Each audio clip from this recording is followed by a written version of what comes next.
Good afternoon, everybody, and thank you for joining our webinar today, When the Library Makes Mistakes. My name is Jamie Machik, and I'm the Education Consultant for the Wisconsin Valley Library Service, also supporting today's webinar and the whole series of customer service webinars is the Northern Waters Library Service and the Southwest Wisconsin Library System.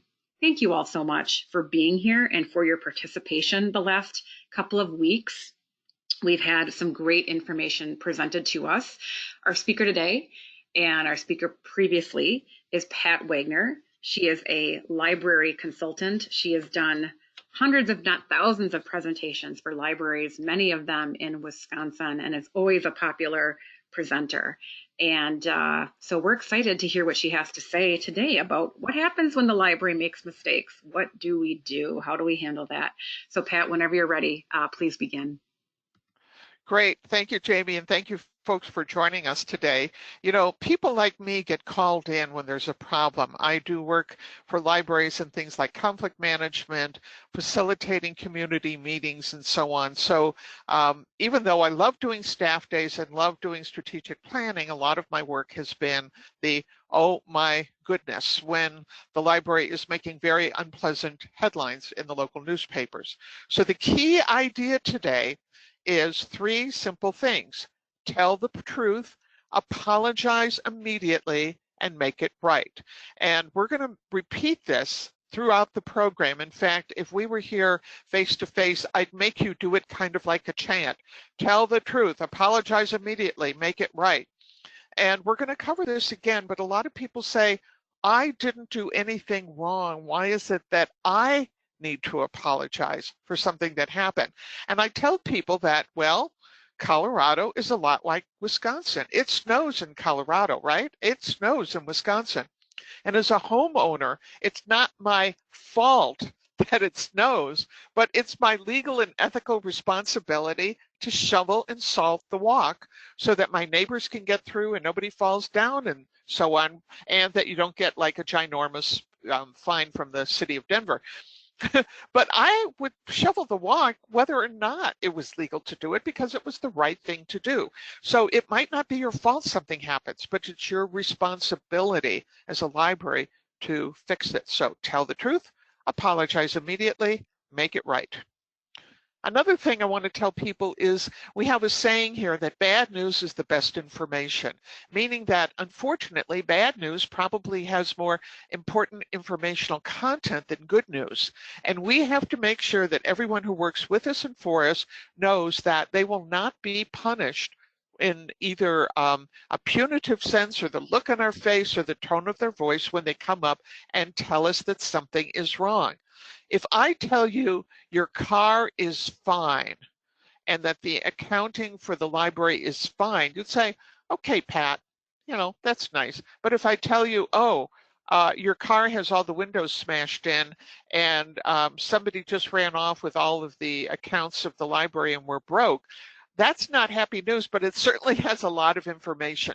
So one of the things we have to tell people, and I want you to tell people as part of orientation, don't hide mistakes, but then you have to decide, are we unintentionally punishing people for telling us the truth?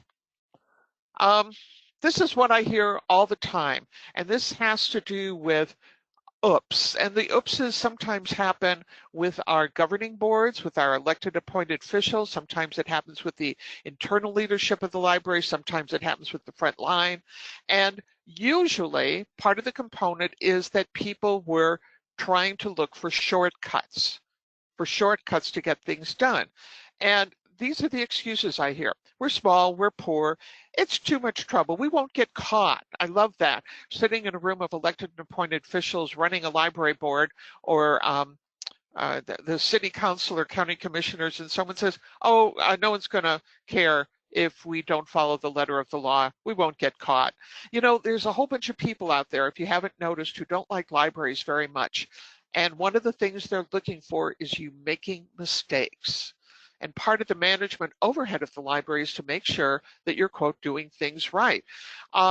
We were doing, I've gone around several states in the country, including Wisconsin, with state organizations, for example, people literally from the state, to talk about board training and trustee training, all that good stuff.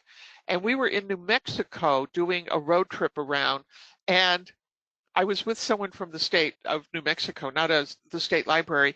And one of the people in the room, one of the library directors said, "Oh, we're a small town in New Mexico. State and federal law doesn't apply to us." And I got to watch all the blood drain out of the face of the state official who said, "Oh, actually, it does." And on the drive to the next place, he was saying, "What else? How else are they breaking the law?" Well, we'll soon hear about it. We didn't know, as if, I'm sorry, ignorance of the law is not a defense. It's their fault.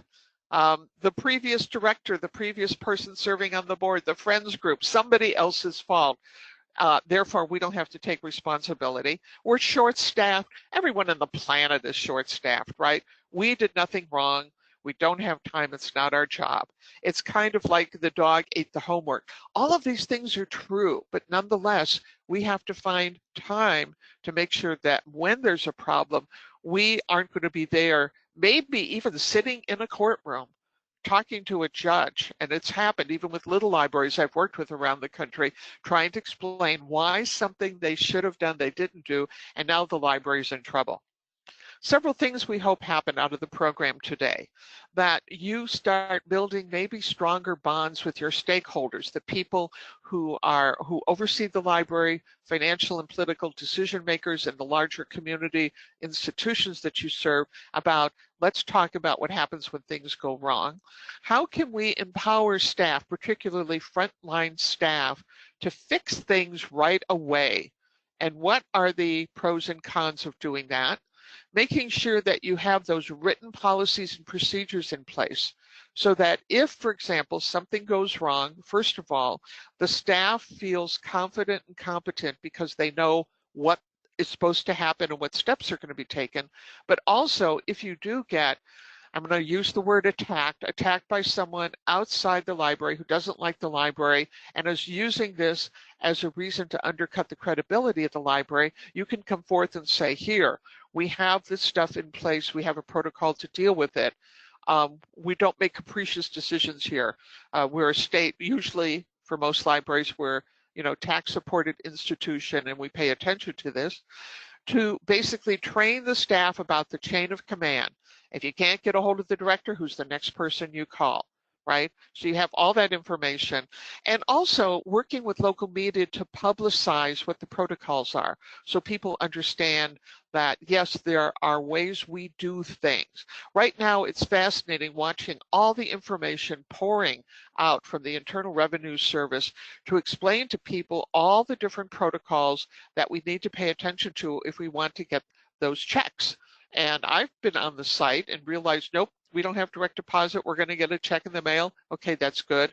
But yes, they're going out of their way to make sure people have the information they need to make decisions. And you don't think when you're in a small institution you need it until it happens. And this is something that you probably learned when you were a kid. Probably you had a parent or a teacher or some adult say that we all make mistakes, but it's how we fix the mistakes, right? That's going to make the difference. That's when we earn the trust and respect. And we're lucky because we live in a country that is very forgiving of mistakes. That people can make big mistakes, but if they come forth right away, acknowledge it, apologize, and make it right, it's that much easier to move on for things. So here's the agenda today. We're going to talk a little bit about case studies, preparation. How do you prepare for the fact that we all make mistakes? Some things about response, the aftermath, which is where we say, okay, what happened and how did we deal with it, and should we deal with it differently? And then what we call prevention, saying we learned a lot in this cycle of having a problem. What do we do next time to make sure it doesn't happen again? So first of all, case studies. And what we've done is put together different kinds of case studies based on who's involved. And again, everybody, 1, 2, 3, tell the truth, apologize immediately, make it right. One of the rules is that if you make a mistake, they should hear it from you, not from an investigative reporter, not from the local tacky radio talk show host. And by the way, I was in radio, so I got to work with a lot of radio talk show hosts. And yes, I was a radio talk show host, and some of them can be very tacky about this. Tell the truth, apologize immediately, and make it right. Make it right. That's part of what needs to happen. So sometimes you have what we call institutional mistakes, and they're usually made at the upper levels of the organization. It's not necessarily what happens when you encounter a customer face to face, but these are the big, big mistakes that usually make headlines in local media. And these are the things that, even though they might not have been intentional, it's not like you intended to rip off the public. This is the stuff that hurts the library in terms of particularly political and financial support. And it's really awful when it happens in the middle of a fundraising campaign, for example, or a marketing initiative, or you're at the polls and suddenly something comes up. Or, as happened to one of my clients, the Joint Budget Committee here in Colorado was in the middle of deciding whether our library systems in Colorado were going to be funded. This was a long time ago. We had 7 library systems. And in the middle of all of this, there was a scandal having to do with a library director and the library director's board. And don't you think those headlines made a difference? And one of the reasons that the joint budget committees decided not to fund library systems in Colorado anymore, So yeah, these are what we call the big institutional mistakes. These are some of the more typical issues that come up. I'm not going to go over every one. You can see the slides here, but basically violating rules, violating stuff, and inventing rules that don't even exist. Just because you feel like this is something you should do or it doesn't matter. And we've had scandals in library land in the last few years where a very, we'll say, charismatic and creative library director, not in Wisconsin or the Midwest, basically decided to ignore all the state personnel rules. And the thing that I thought was terrible about the whole thing is that the managers who broke the rules were the ones who got fired, not the director. And I never figured out why that happened. Missing financial deadlines for funding and so on. It's really embarrassing when the director of your agency forgets to file things that then means that the organization isn't going to be funded for a year. Lack of oversight of people and projects. Kind of like, oh, we don't want to feel that we think people are dishonest, but who was there checking on money? Like, you always have to go back in time to a large library on the West Coast that was so, in my opinion, entranced by, again, the charismatic director. Somehow the board didn't pay attention to the fact that there was a $5 million overdraft, that they were $5 million in debt. And I'm thinking, how long did that go on before the board decided they were going to pay attention? What I call legitimate challenges of materials and access, meaning that every time somebody challenges something in a library, it doesn't mean that every single time that the library user or citizen is wrong and the library is right. And I've talked to directors over the years who a citizen said, oh, look at this terrible book. And the director went, oh my God, how did that sneak past collection development? For whatever reason, it wasn't up to our standards of what it should be and how it should be. And I've talked to library directors who are great defenders of the First Amendment who say, yes, sometimes we make mistakes.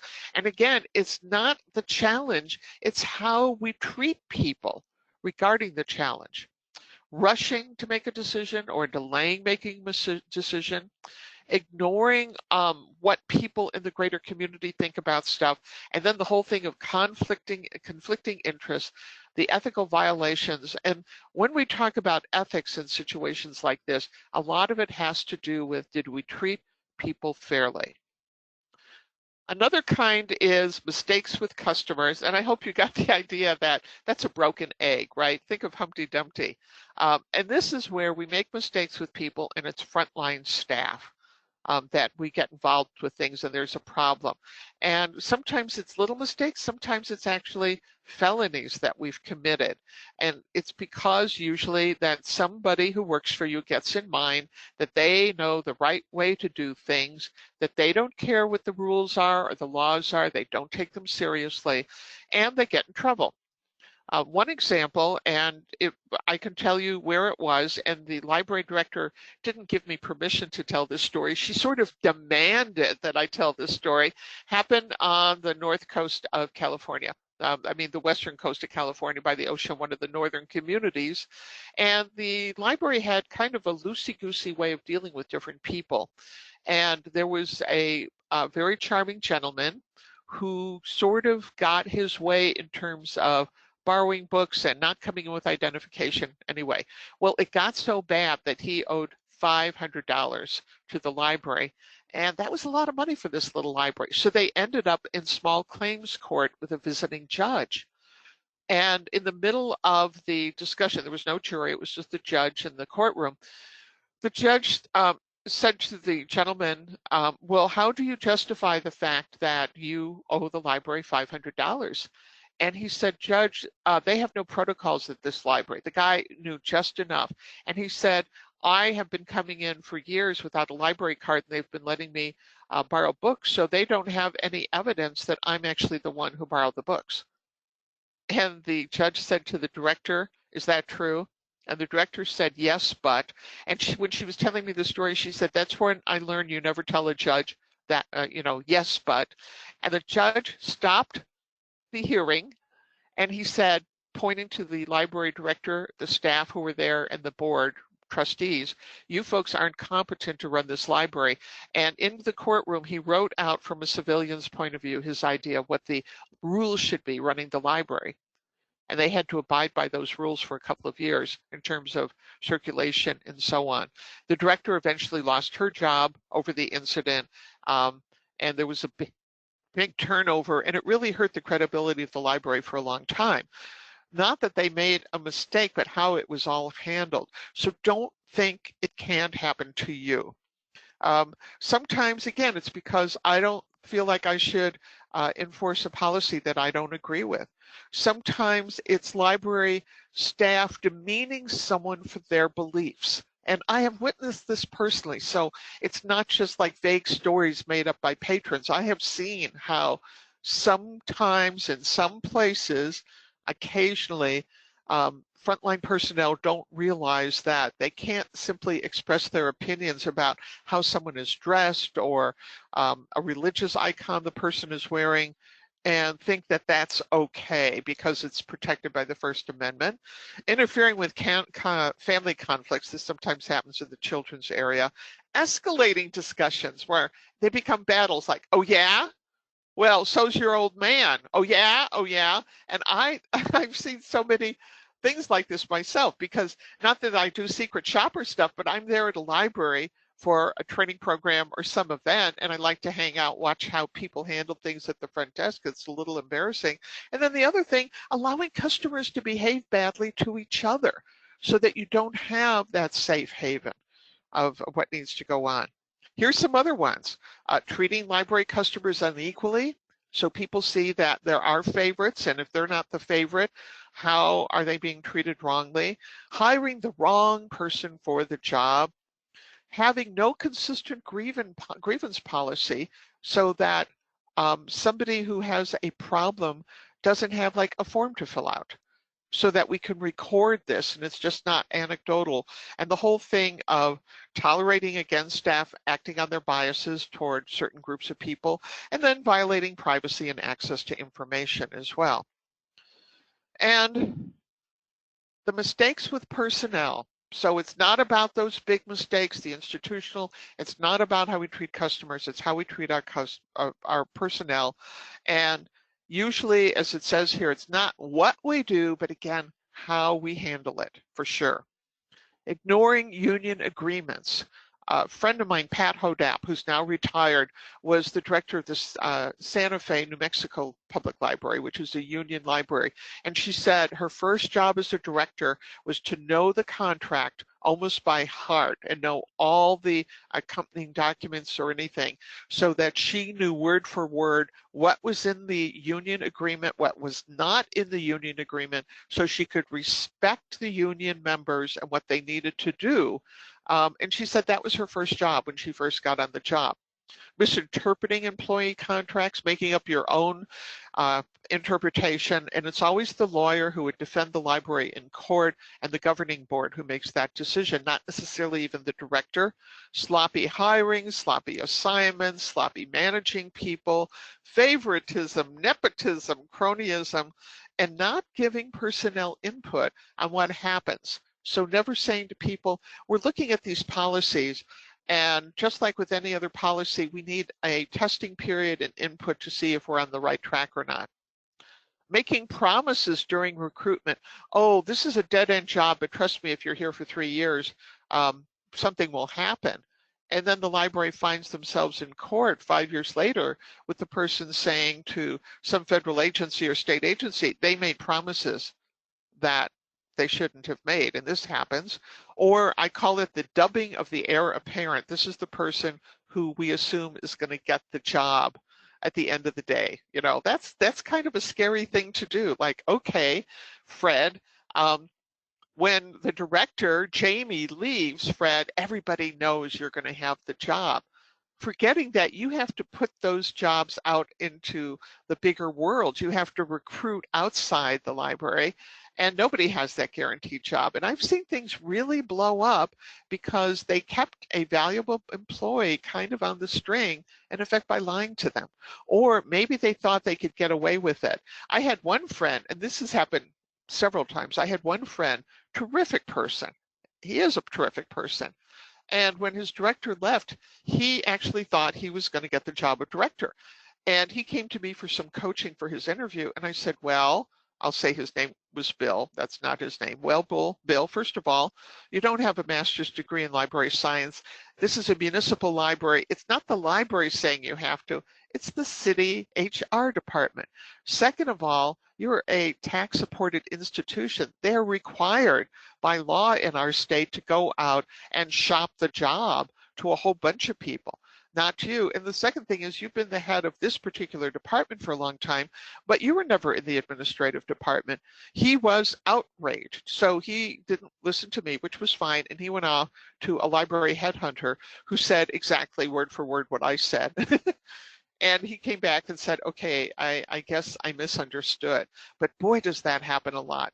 Again, ignoring state personnel laws, sort of what we call the institutional bias.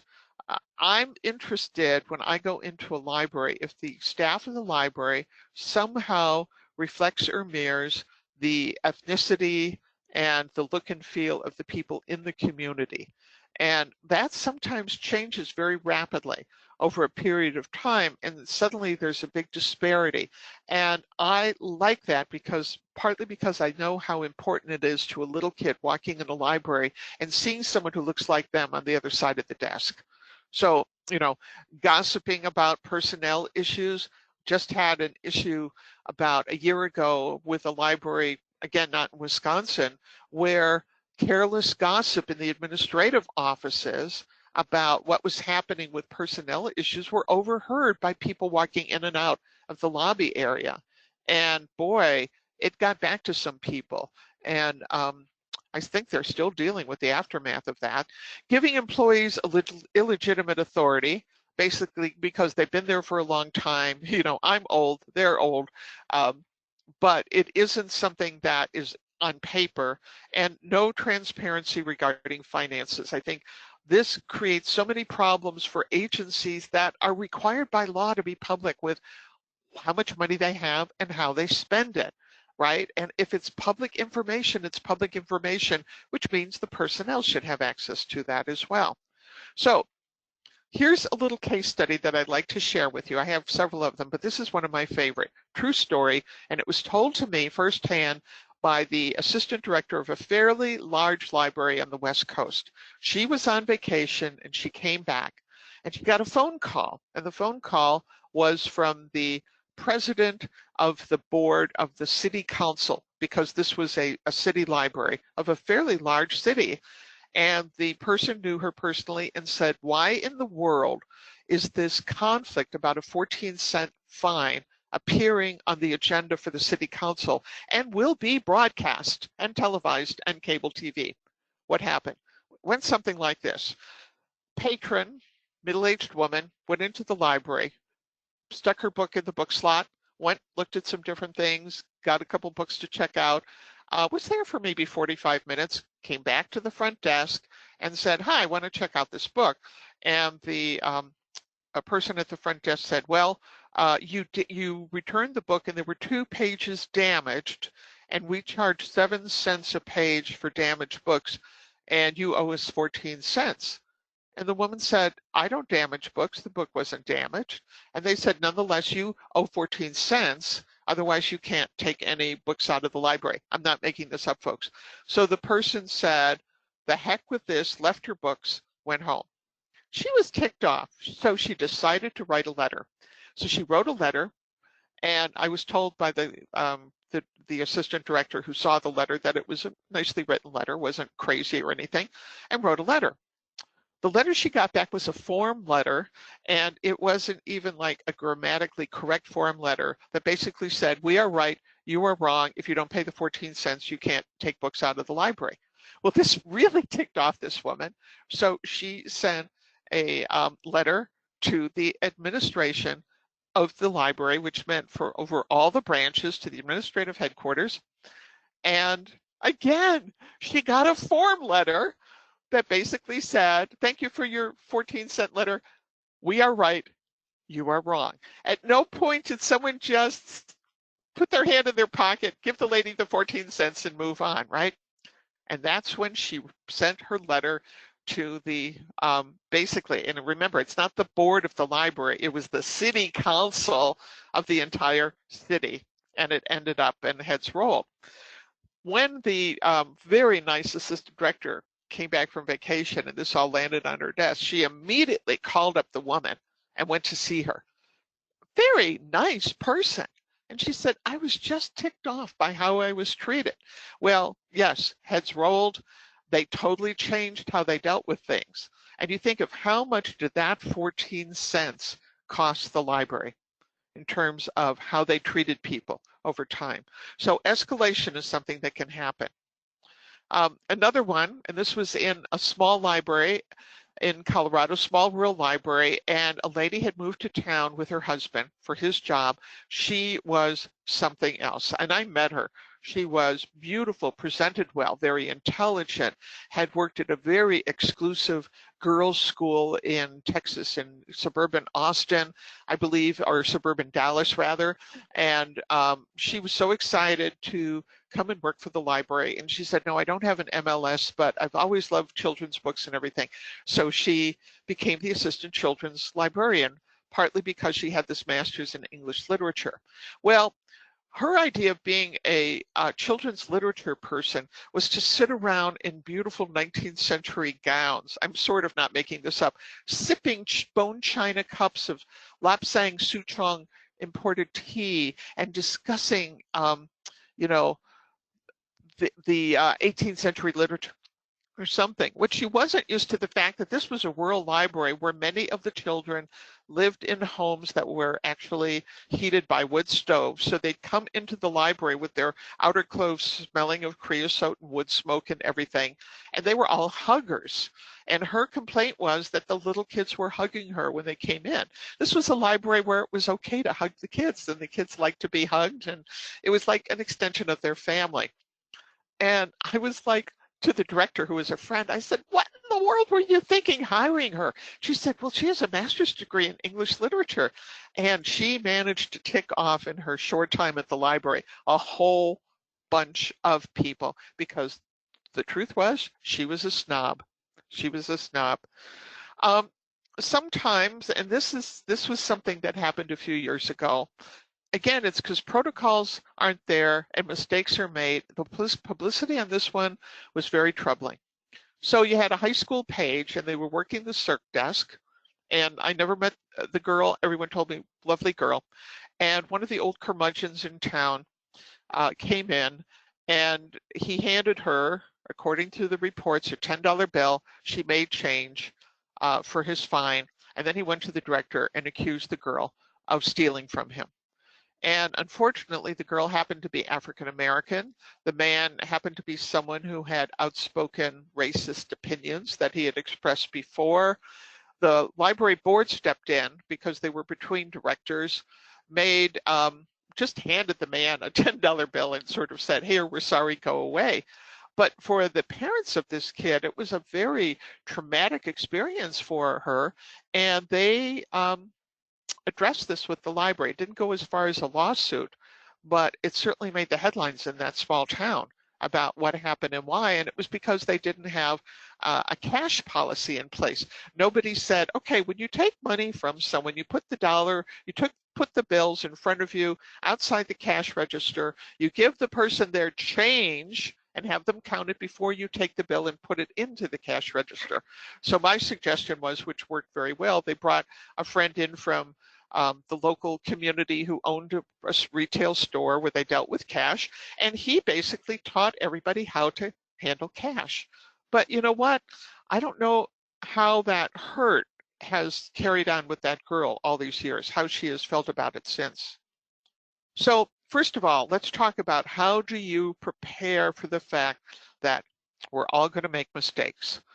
Again, tell the truth, apologize immediately, make it right. And part of the reason that we say this over and over again is so that everyone who works with and for the library knows that we tell the truth, we apologize immediately and say, I'm sorry, on behalf of the library, something went wrong. Let's see what happened. Even if you don't know every fact. You know, some lawyers say, don't apologize because it's an admission of guilt. You say, you know what? Even until we know what happened, we're not basically at fault because it snows in Wisconsin, but we'll take responsibility and figure out what's going on, even if the outcome is different at this point. So this is one of my mantras, and I should have it as a tattoo or something on our wall. Anything can go wrong, and good people make mistakes, disagree, forget, and misunderstand each other. So if we start with that assumption, how do we prepare for the fact that mistakes are going to be made? Well, we put together teams so that even if we're a small library, we work with our local city government, local lawyers, the social service agencies, law enforcement, whoever we need to, the school district, to say mistakes will be made, how do we handle it? And we talk about what we call the what if scenarios. People who've taken my classes before probably have heard the story of when I was growing up. My dad was in the public eye, and he didn't want my sister and myself to be afraid of life, in effect, because of his work in criminal justice. So we would play the what if game. And some people don't like to play the what if game. They think it's too negative. And I've actually been told this in some planning meetings. Oh, Pat, you're too negative. And I say, no, I'm just curious what's going to happen. And I remember doing this in a county in one of our mountain counties here in Colorado. And we were talking about disaster preparedness. And I said, what if there's a flood?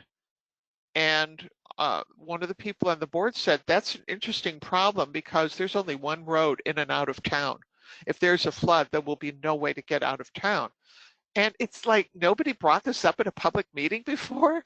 So they had a lot of discussions after that came in handy where a few years later, it wasn't a flood, it was a wildfire. But they were prepared to deal with how do you evacuate from a town when there's one road in and out. You prepare for worst case scenarios. And again, I know for some people that's not comfortable. But yes, I think it's interesting during this time of the quarantine, I call it the Q days. During the Q days, how many people I know are contacting me saying, who's your estate attorney? You know, who are the people who take care of this? And we've been working on it for a while ourselves, so I know how important it is. If appropriate, you practice, and maybe practice with the front line about how do you deal with certain situations. And you make sure that you have a little contingency fund, even if you're broke, even a little money put away, and that you have the appropriate insurance, and you don't have board members who say, oh, you don't need that insurance. Insurance is a waste of time. Well, I hope your insurance is a waste of time, folks. What are the basics in dealing for, that you're going to have mistakes? Remember that you have that culture of courtesy and respect toward every single person who walks in the front door or calls the library or uses. I don't care who they are. I don't care about their background. I don't care what they look like. I don't care that they insulted you in the 7th grade. They still get that fair and equal treatment. That we make accurate and timely communication the priority in terms of our governance boards. And it's particularly difficult if you have a governing board that meets once a month for an hour. That is like so old school in the worst way, that you don't have a board that can convene quickly to deal with the situation, and you're telling people it's going to take 2 or 3 months for people to do it. And then people say, oh, we're small, we're poor. No, it's basically you're not paying attention to what the job requires in the 20th century, let alone the 21st century. That we have a team approach to solving problems, so no lone eagles. People have a pause button and say, let's figure this out together. And that you have the courage to admit you're wrong. And this is what we talked about before, right? That you're able to say, oh, I messed up. And that you have training and cheat sheets. So at every station in your library, there's maybe like, here's the 10 people to call in case of a problem. Here's the thing if you have to call the police. Here's something if you're accused of something. What do we do first? What do we do second? What do we do third? And we have cheat sheets because I know that many of you operate with part-time staff who might not be there for every single training, but they can review with their supervisor, these are the new rules and this is what needs to be done. So here's an exercise that we can do right now, those of you who are watching this live, or you can take back to your library. Does everyone know what to do in case of a mistake? In case of a disaster, in case of an emergency?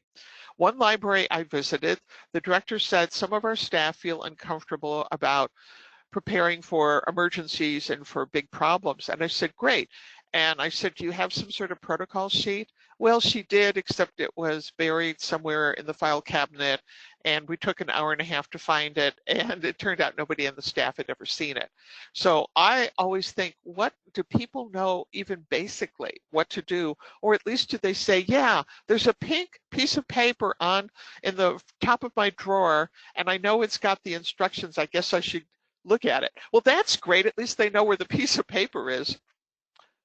So this is one of those wonderful things about life. The more competent people feel, the less likely you're going to have problems because they are going to present themselves as confident and competent, particularly with bad actors, as we talked about in our previous program on dealing with hostile and potentially dangerous people. And what's nice is that the more confident they are, people will feel better. And it means better outcomes for everyone if we know what we're doing, so that we treat other people well and they treat us well. Now, sometimes people get a little carried away, and it's called risk management. And I remember a scene, and this happened not in Wisconsin, but in another Midwestern state, and it was a large city, the largest city in that state, and the head of a major, I guess it was the financial director of a major international agricultural group, was sitting on the board. And this woman decided that she didn't like the personnel manual for the library because it wasn't detailed enough. Micromanagement some. So she wrote, and I'm not making this up, a 250-page manual for this, public library in this not so small city, but still 250 pages. Thank goodness there was someone who was respected, a library director from outside the library who was there for the staff day when this lady was presenting it. And you could see how politely upset everyone in the room was. There were like 200 people in the room. And the outsider who told me the story said she rose to her feet and said, thank you, I'm so-and-so visiting here.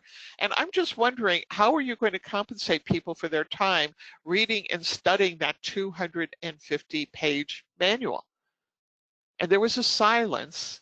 And she was told the next day that the board member withdrew the 250-page manual that she planned to impose on the director and the group. So you know what? Fixing things doesn't mean necessarily you need a rule for everything. particularly if the rules get in the way of good customer service. So it's a balancing act.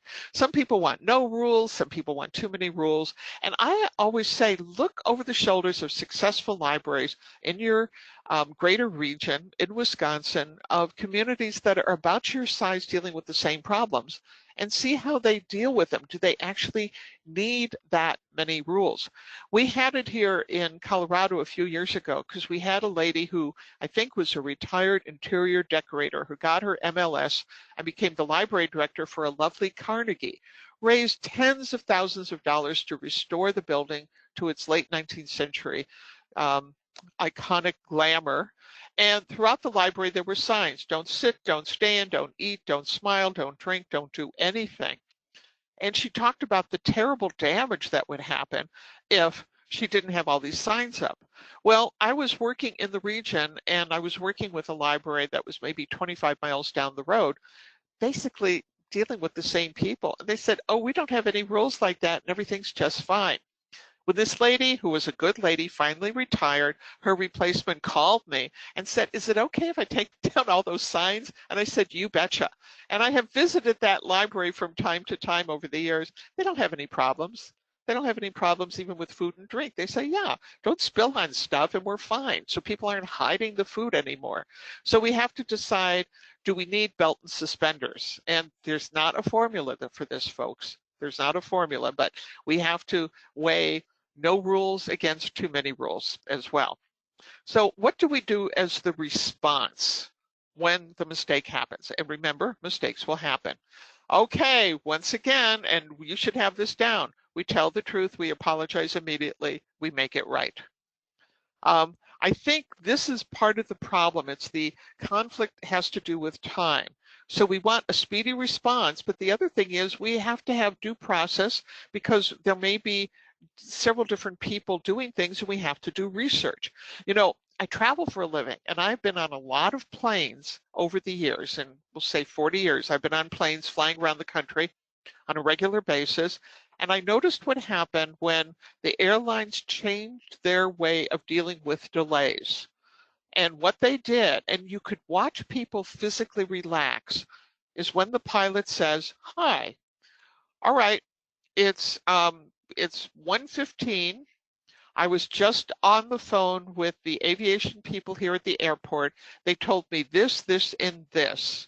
Now we're waiting to hear from the FAA, from the aviation people, the big wigs, to see if we're allowed to take off. I'll check in with you in 5 minutes and let you know, because right now you and I know the same thing. And even when that person checks in, they say what they know at the moment and how long before people have to wait for the next check-in.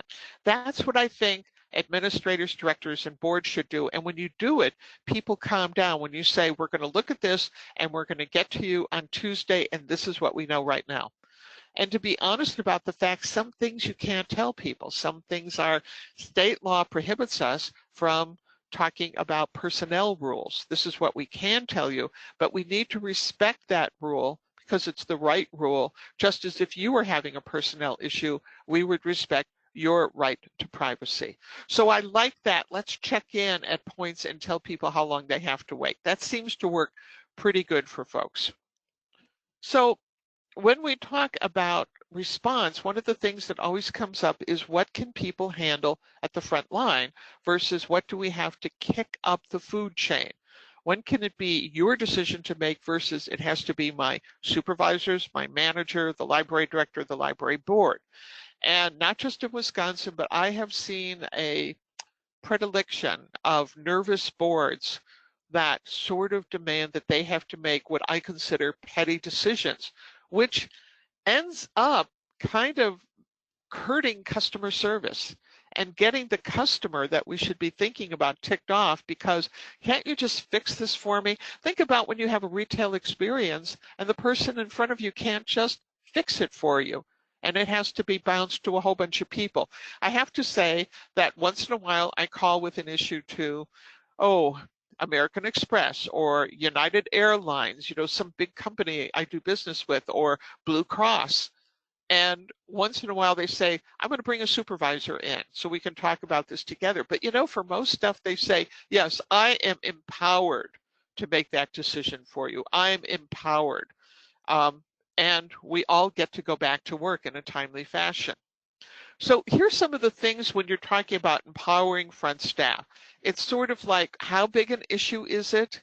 Is it a simple black and white issue, what we call a binary issue, or is it more complicated than that? Is it something that you can give everybody the same fair treatment because you are a tax-supported agency? It's not a private business. How much money is actually involved? Is it 10 cents or $1,000? And everything needs to be documented and discussed. We need to have a paper trail, and a document might be a half a page piece of paper, the who, what, when, where of things have been written down, and everyone knows when's the point it has to kick up to the next level. Next level. So for example, when we had a group of employees, they could make any buying decision if they were out, say buying office supplies or whatever, up to $50.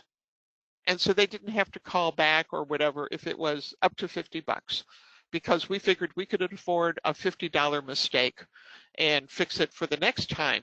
And they loved it. They said, they've worked for people where they couldn't buy, a pencil without checking in. And being able to use their judgment with parameters really made them feel like, whoa, adults. What's the risk if a mistake is made? What's the cost? What's the damage? And to make sure that when you give people the power to do stuff, you support them.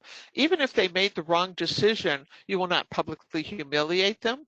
You will not undercut them. You'll have a discussion with them. And if you do have to say we're going to change it, you talk about it so it doesn't happen again. Otherwise, you have demoralized personnel who never take initiative anymore because they were punished. They were punished for it. What about the aftermath? Now, I love this scene because everyone's saying, okay, we fixed the problem. Everything's wonderful, rainbows and unicorns. Well, no, that's not exactly what happens. All right. Again, we tell the truth. We apologize immediately. We make it right. And this is where we get the idea of the follow through.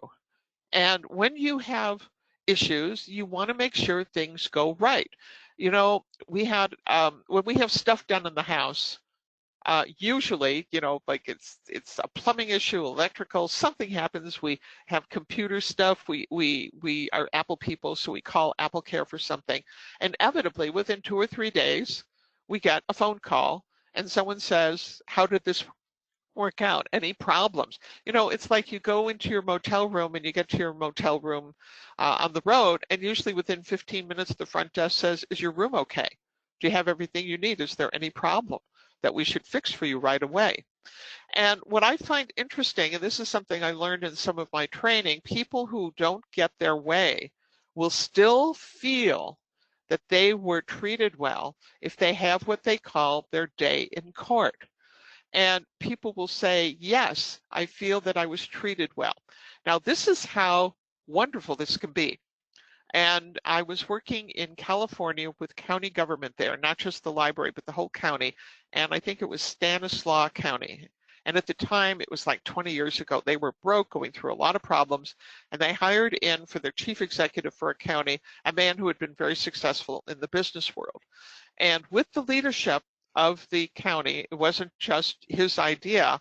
They put together, you're going to love this, a survey that was given to anybody, any citizen who had any kind of contact with anybody, the library, parks and recreation, but also anybody in law enforcement. So if you were a criminal arrested in Stanislaus County, one of the things you would get was a survey to fill out about how well you felt you were treated. I'm not making this up. Well, the information was gathered on a quarterly basis, and they had people who were statistics people who would go through it, verify it, put the whole thing together, and then share it with everybody about how well things were.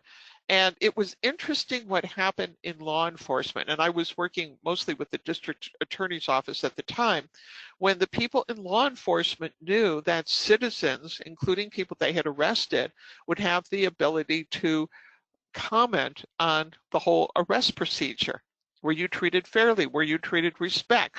Did you have the information you needed? Did you feel that you had, your Miranda rights read to you appropriately? How long did it take you to get a defense attorney? All that kind of stuff. And they said, and I was there after they had been doing it a year and a half, so it was 6 quarters. They said that quarter by quarter, they noticed that the comments changed. And they set it up so that what people wrote down had no impact on what would happen to them.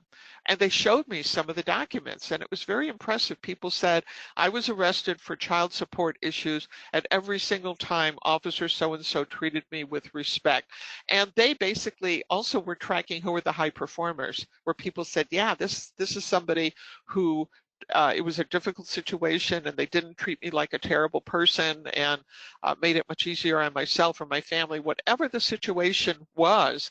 And having those surveys in place actually made a difference, So saying after the fact, and sometimes it might be a third party, it might be a law firm who does it, or a marketing group, or a representative of the city council, all sorts of different ways. Okay, we resolved the problem. Did we do that well?